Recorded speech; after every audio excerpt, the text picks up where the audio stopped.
Hello everyone. Today we are going to start with the international labor relations. Basically, in this chapter, we will discuss about the labor relations within the what is the relation with the employee and what is the relation employee to employer and employer to employee within the nation and across the nation. And after that, we will discuss the contract. What is the contract of the uh, labor act and some other aspect of international labor relations. So starting with the industrial relations in this scenario, industrial relations are employment relations encompasses the interrelation between employers and employee, labor, trade unions, employer organization and state government. There are certain organizations which are employing the laborers for the different work such as government, state government or central government or any national government employs uh, their citizens or they are also known as the workers for the purpose of smooth functioning of the government works. So they are also in this case the state or central government becomes the employer and the rest becomes the employee. They are also treated in the same manner, same labor act as the industrial workers are treated. Norms, welfare norms and other norms are more or less similar, or they are treated under the same the norms of welfare of employee. In the case of private sector or public sector labor trade, there are trade unions. There, such as in public sector unit, in the railway, you can see the Northern Railway Men's Union, Northern Railway or Southern Railway Trade Unions, or Railway Men's Union. Such type of in other cases, you can also see at the international level there are certain trade unions, and there are certain unions available in the they are working for the welfare of the employee, employee and employer relations, employee welfare, and they are working also for the interrelational uh, relations between employee and employer and between the for the smooth functioning of the organization in which they are working. So in this case, international industrial relations deals with the complex relationship among employers employing foreign national employees of different nationalities, home and host country governments and trade unions of the organizations operating in various countries. And in this case, their national and international federations are working for their welfare and they are working for the welfare of the organizations too. Then so it comes the matter of who are the key players in this international trade relations. The key players are, in the case of government, whether it is the state government or the central government or the national government, which is called the national government at the national level, they are the government, employers and their organizations, such as in the case of private or public sector employers and their organizations. You can take the uh, Reliance, Tata, TCS, Mahindra, Adani Group, any group you can take the as an example, uh, Infosys, uh, Flipkart, Amazon. There are certain international players who are working in India and abroad, uh, and they are having the employee in the national as well as international level. They are treated. There, there comes a question whether in the case of multinational company, employers should treat their employees according to which law, home nation's law or the other nations means host nations, that is home and host. There are two kind of nations. Home nations means where the organization belongs, and host nations where the organization is working. Such as you can take the example of Facebook or Microsoft. Microsoft home country is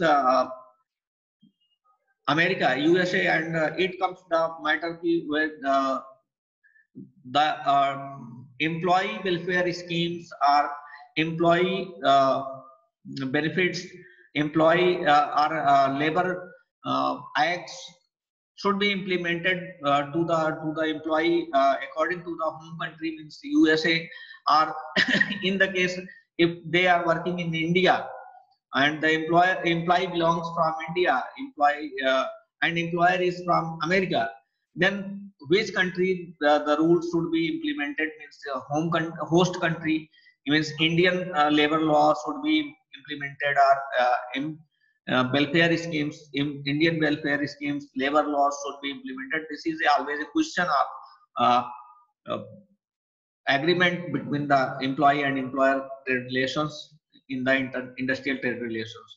So employee and their organizations are always a key player while working in the case of multinational company.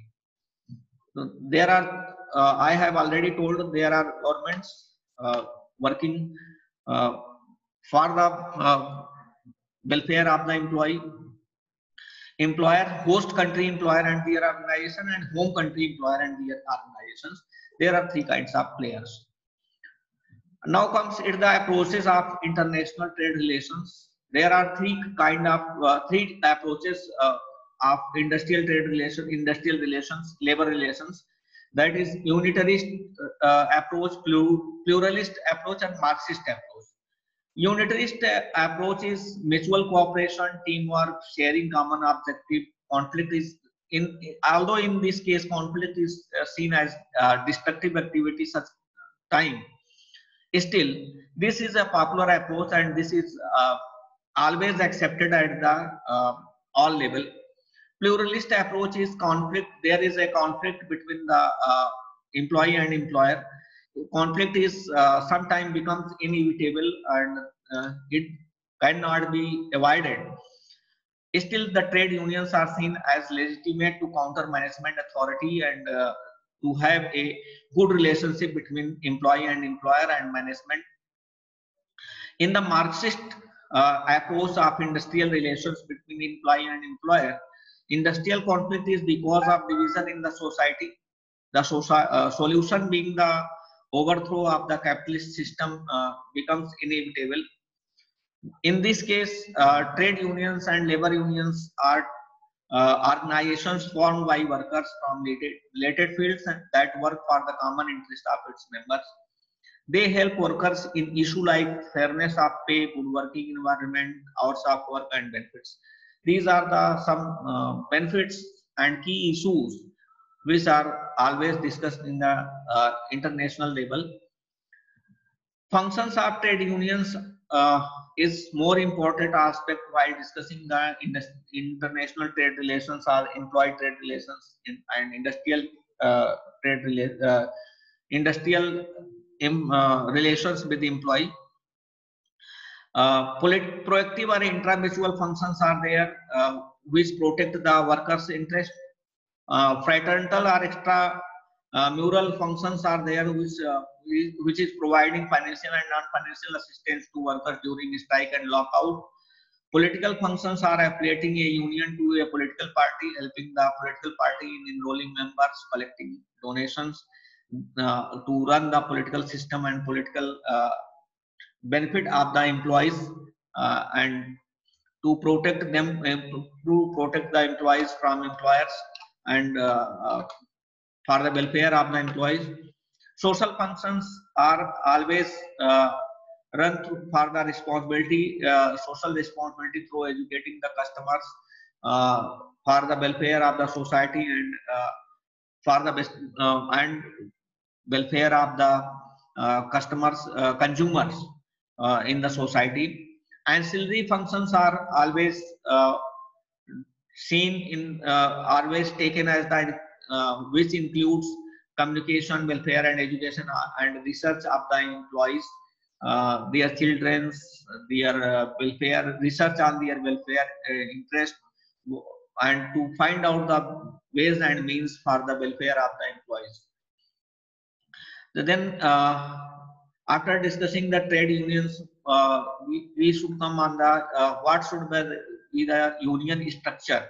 Actually, this paper, this topic is taken as a very small topic in this paper.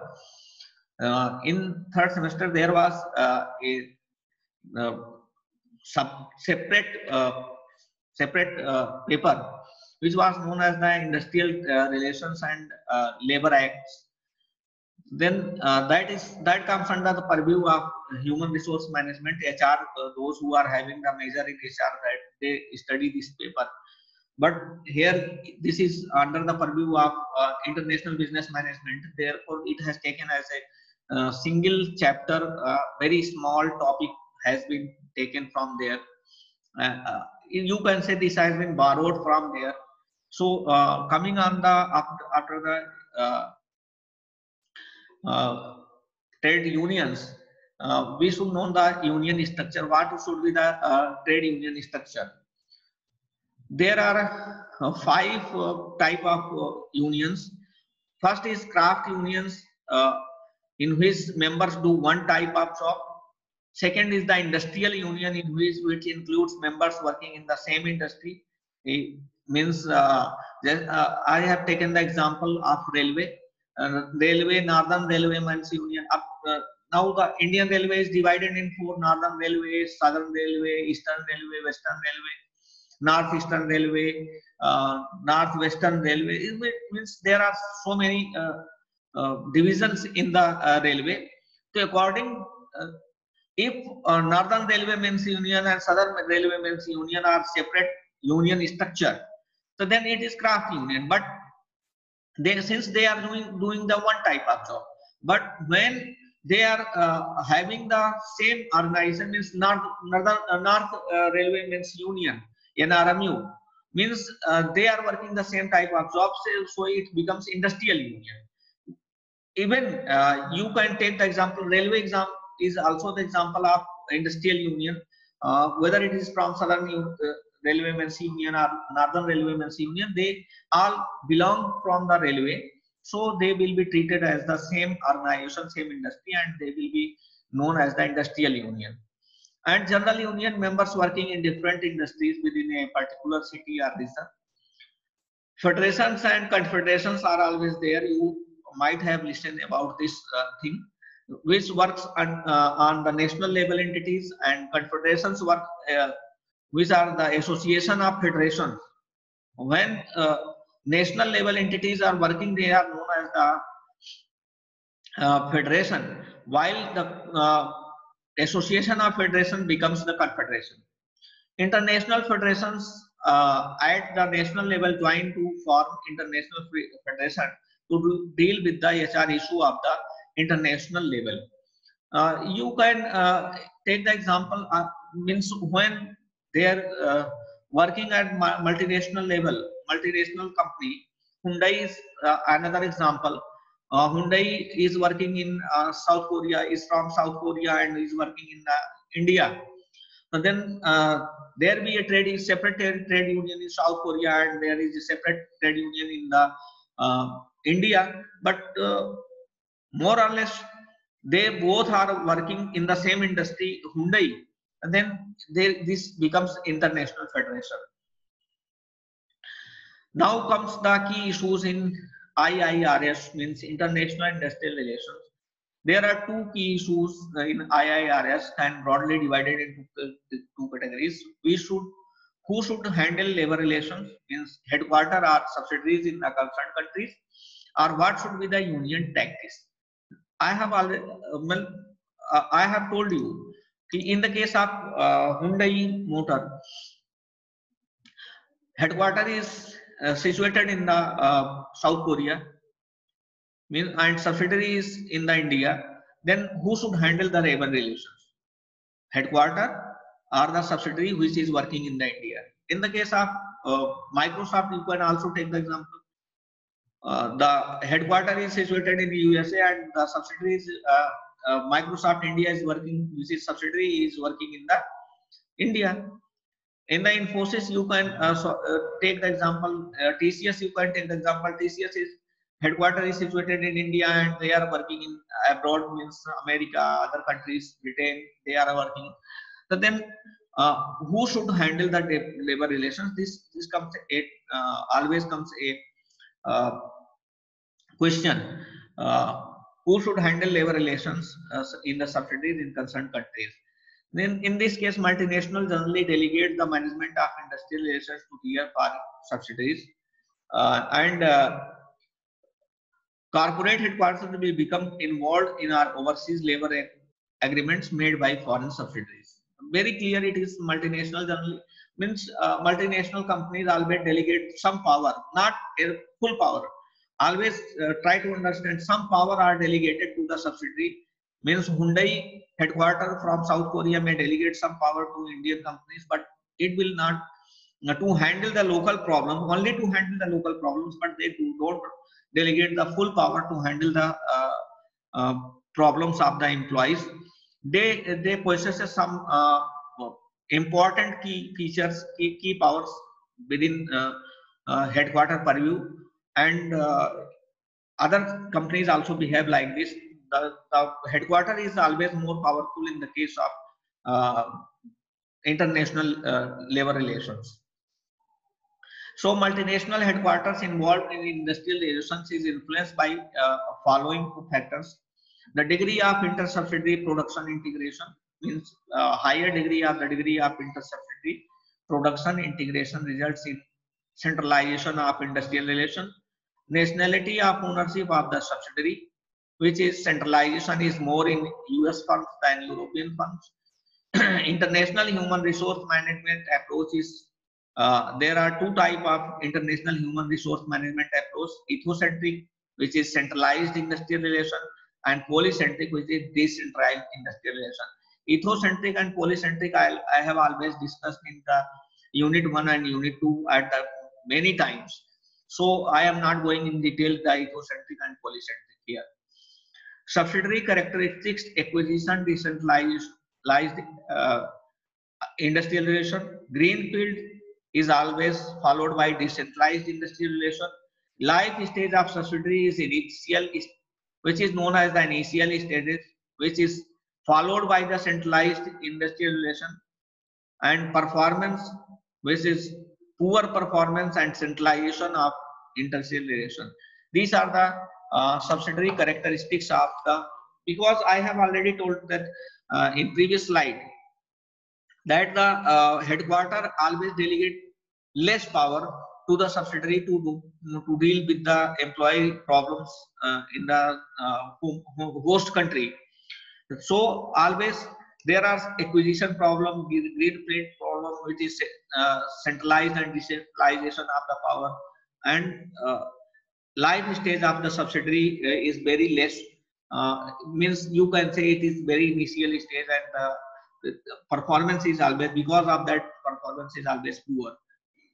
Now characteristics of the home product market is large domestic sales, because of the centralized industrial relation system. Now coming on the influence of trade unions on human resource practice of multinational companies.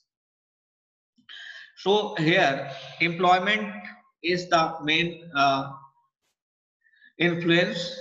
What is the influence on the employment? Trade unions prefer host country nationals always, because they are having the more power, and always host country means which is the headquarter have always power, more power in than the subsidiary to deal with the employee problems. So everyone prefers, employee always prefers to become the member of the host country nationals trade unions. Their voice are always listened by the CEO or chief of the organization. They are always near to them, So they are having the easy access to make their voice listen. Salaries and benefits are always discriminating between expatriate and home country nationals. Means expatriates are always getting more salary than the home country nationals, and headquarters are always having the benefit of this. Enhancement of salary for all kinds of employees always superior in the home country. Multinational companies optimize size, limits the economies of scale, and the multinational companies can avail by mergers, takeovers, and joint ventures. Location and shifting is social dumping. Oppose the shift to other countries because of the fear of losing job opportunities. Such as you can take the example. mm, You can take the example of uh, Tata Nano, which was basically interested in establishing their venture in Gujarat, but due to some political pressure and government pressure, they choose to have a venue in the West Bengal, but due to the agitation of political agitation of Mamata Banerjee, they have to move back to the Sanand, Gujarat, and they establish their ventures. So there is the people of West Bengal are having always who initially worked in the Tata Nano project. They lost their job when the um, company was shifted from West Bengal, Singur to Sanand, Gujarat. You might be knowing when company TCS was planning from moving from Lucknow to other place. Most of the employee were in fear of losing their jobs, and they made the pressure to the government, and government take the initiative to stop the shifting of the TCS campus from Lucknow to other place. And this is always happening in the at the multinational level, international level also. Host country are always having, home country are always having the benefit of their job security, but host country always fear that whenever there will be a political pressure or adverse situation, the company will close the uh, uh, subsidiary, and it will move from host country to home country. So then their job opportunities may be looser. This is the closure of units lobby that national governments against the closure of units.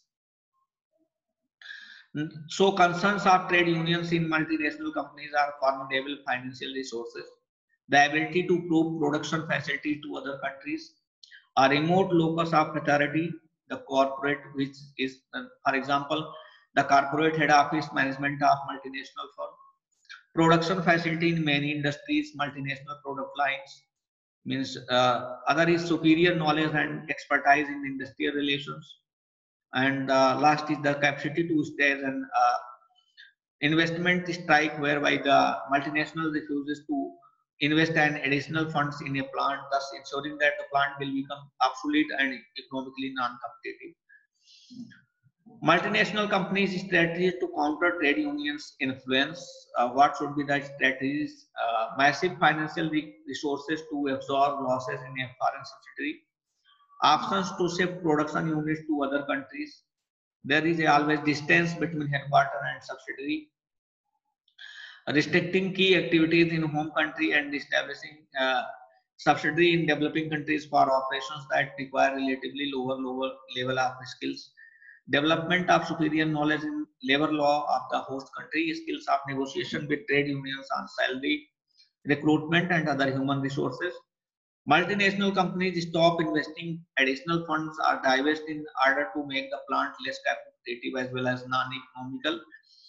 So there are always responses of trade unions to multinational companies. The responses can be divided in three folds. Uh, One is to form international trade secretariat so that the access of the trade unions can be for the home country and host country nationals as well. To lobby for restrictive national legislation, always there is. I have already told in initial slides that there is always a problem of following the rules and regulations and norms of labor norms according to the host country or home country. So there should be a uniformity. Either there should be a uniformity of employee act or employee labor labor acts and labor regulations according to the home or host country, or they should be more or less similar between home or and host country. Means the labor acts and labor laws should be as well as America and India should be more should be likely less, more or less they should be similar. In that case, the multinational companies will be able to cope up with the situations, whatever is happening in the America and whatever is happening in the India, and they can administer their employees well in planned manner at both places simultaneously to try to achieve regulations of multinationals by international organizations.